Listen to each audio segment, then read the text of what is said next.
Simple lang guys. Lawakan natin ang pag-iisip natin. Isipin natin kung saan tayo nagsimula o saan man tayo nanggaling. Simple lang. Konting respeto sa kapwa-tao. Yo mga kalingap, magpalang araw, panibagong vlog na naman tayo. Nandito na naman tayo guys sa ating practice na reaction. Kung ano man ang ating masasabi ngayon dahil mayroon tayong na mga nasagap na mga grabe talaga. At yun nga ang sabi ko naman sa inyo na pag once na mawala yung natitira kong respeto sa kanila ay talagang mag-reaction ako kung ano man ang nasa opinion ko, kasi marami akong nakita na marami talaga ang hindi kaaya-aya ng mga komento sa ating mga kababayan, lalo na sa ating mga mahal na OFW, no? Ngayon guys, at umpisahan ko lang dahil shout out muna kay Daddy Bal, no? Shout out and good luck sa ating laban, at sana ay suportahan nyo kami ni Daddy Bal sa aming laban na ito, sa lahat ng mga viewers, sa team, sa lahat ng team Kalingap, no? Ngayon po ay reaction lang ako kasi sa totoo lang, hindi na po talaga nakakatuwa yung ginagawa ng idol ninyo, no? Kasi kahit respeto man lang, na kunting respeto na kahit ganito kanipis na respeto para sa ating Daddy Bal, pero hindi na nila nagawa yun, di ba?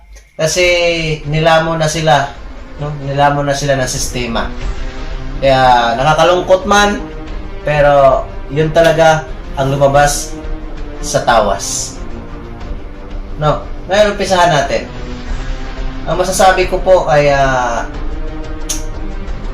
ewan ko anong tawag ko sa kanya, kung ano man ang matawag ko sa kanya. Hindi na po kagalang-galang talaga yung pinagagawa niya, dahil yung pag-aano niya kay Daddy Bal, na yung tinatawan-tawanan si Daddy Bal at ginagaya yung pananalita ni Daddy Bal, ay kahit kayo ay hindi kayo matutuwa sa sinasabi niya, no? Kaya ngayon, ang aking pong ipalabas dito ay iparinig ko lang sa inyo yung nasana si yung ganitong sistema, yung ganitong eksena. Sinanlili mo sa live niya. Yan. Yan guys, mga kalingap. Naway, sabi ko nga, yung respeto ko na ganipis nga natira, ay winawala nila yun. Kaya pasensyahan tayo sa inyong lahat na ayaw kay Daddy Bal. Kasi ganito lang yun eh. Yung bang kunti lang sana na, siyempre, na bago ang buhay nyo dahil kay Daddy Bal. Tapos nyo pinagpatulpo,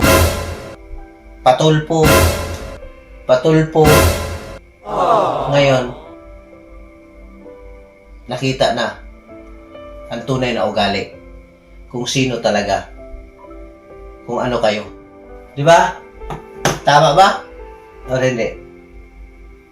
Comment kayo kung hindi tama. Pero yun, nakakalungkot lang dahil sa mga pangyayari, sa mga nagawa ni Daddy Bal ay parang wala nang silbi, no? Parang walang silbi, parang wala na talaga kahit ano, di ba? Kaya sa atin po, naway gabayan tayong lahat na sana maipanalo to ngayon, bukas, magpakailanman. Di ba guys? Dahil ito pa nga lang guys, ang babasahin ko, no? Babasahin ko. Meron akong babasahin na comment, no? Ito ay comment sa ating mga kababayan na mga individual. Ito po, no? Ang sabi po ni Ma'am Annalyn Nakpel, no? Buhay pa, pinanghihingi na niya ng abuloy ang pamilya niya. No? Grabe talaga. Tapos ito naman, kay Ma'am Sitiram mo Noira ha, basta yun na nun. Kayo na lang bahala magbasa dyan. Kabastos na dalaga, hinango na hirap, binastos pa ang tumulong sa kanila. Ang grateful family, karma is waving. Diba? Ito naman kay Ma'am Fisis, kabastos na babae, sabihan pa baltik, Kuya Bal, at pinagtatawanan, grabe kabastos. Diba? Ganun lang ka, talaga, grabe. Mayroon din kay Ma'am Susan Castro, nakakigigil talaga yung bastos na babae na yan. Kadalagang tao, bastos at walang utang na loob, maraming ang tanga na sponsor na nauto niya. Biruin mo, bastusin niya si Kuya Bal, yang tumulong sa kanya, kaya nagbago buhay niya. Pinagtatawanan pa niya, walang respeto. Nasira na yata ulod talaga niya. Nasubaybayan ko kasi kung ano ginagawa ng kalingap sa kanya. Bastos talaga. Wisit siya. Ay, grabe. Opinion po yan ni Ma'am Susan Castro. Susana Castro. Ito naman po kay Ma'am Josefina Brambol. Bastos ito si Beyonce. Walang hiya. Makarma yan. Ayan, sabi naman niya. No? Mayroon din si Ma'am Arim Ognimon. Napakabastos pala. Si B. Walang respeto sa tumulong sa kanya. Grabe pala, nakakahiya. O, di ba? Kay Ma'am Amelia Tamyo naman, yan ba yung ang gusto katahimikan? Tindi mo, tikyo. Sabi ni Ma'am Amelia Tamyo. Sabi naman ni Ma'am Jubilin Flores, walang delikadisa sa sarili niya. Napaka-unprofessional. Yan ba ang nag-aaral, napakadalagang tao? Ayan. Di ba? Sabi naman ni Ma'am Amy Altar, true po, para siyang hindi kagalang-galang na dalaga.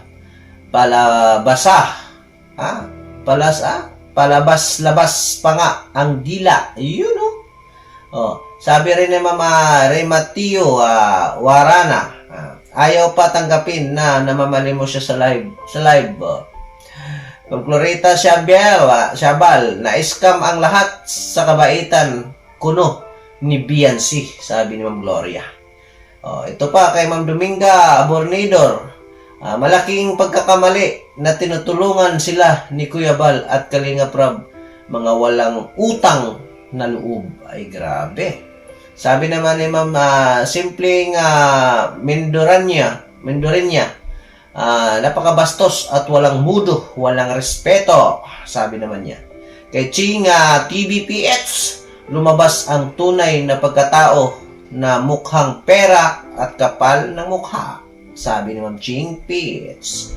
Ang kapal ng mukha yang karmahin sana sa kabastusan kay Kuya Bal, tapos nyo tulungan sa bahay mo, gano'n na lang bastusin si Kuya Bal, sabi ni Romel Lorenzo. Sabi ni Mama, si Jares, ang sarap murahin ng walang utang na loob na nilalang na yan. Sabi naman ni Susana Vasquez, malapit na yan mabaliw. Karma yan sa kanila. Ayun. Sabi naman ni Mama Marites, si Bido, walang utang na loob matapos matulungan. Ganyan ginawa niya. Pinagagawa niya noon matapos pinatulpo. Ay, nako. Sabi naman ni Maymay Kaliha, grabe dami na inis sa ginawa niya, nakakahiya lumabas ang ugaling squatter. Sabi naman ni Ma'am Marian Montemayor, nakakaawang bata, sayang bata pa siya. Diba?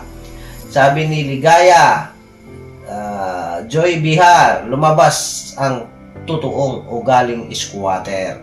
Sabi naman ni Bautista Abel Tatak OFW, tuwang-tuwa siya sa mga kinita niyang pera para pambili ng pagkain nila galing Pambalahura. Kuhang-kuha nila ang inis ko.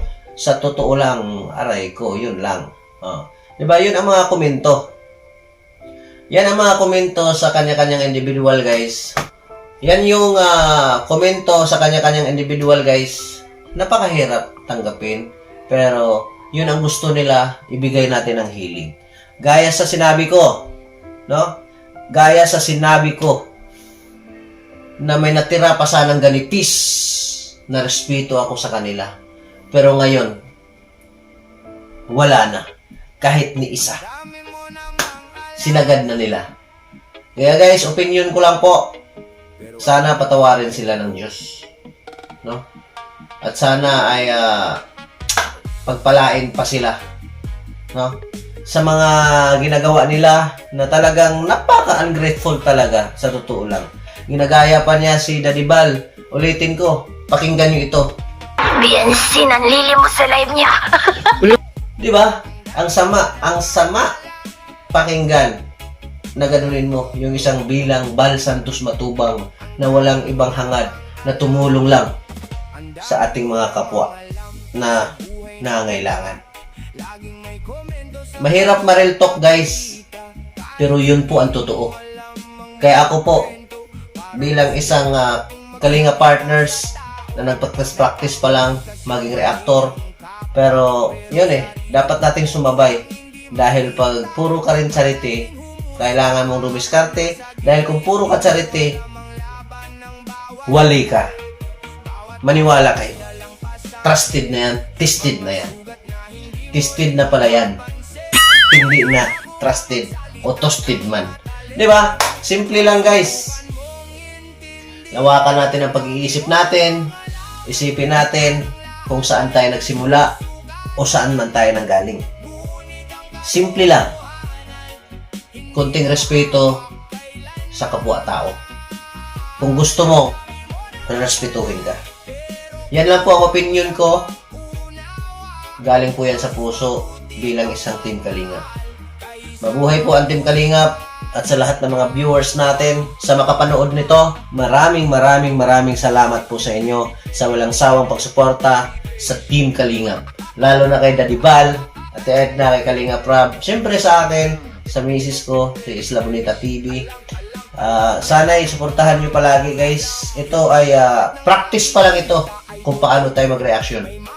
Dahil gusto ko ring mailabas kung ano yung masasabi ko, anong opinion ko doon sa live niya. Nasa live po yan. Nasa live po niya yan. Tapos yung mga comment na yan, nababasa ko lang po yan. Bahala na kayo mag-search kung saan nyo hanapin, kung saan yan na-comment ko nakuha. Kaya ako muna yung pansamantala magpapaalam. Maraming salamat and God bless sa ating lahat. Mabuhay. Boom, boom, boom, boom. God bless us all. Thank you.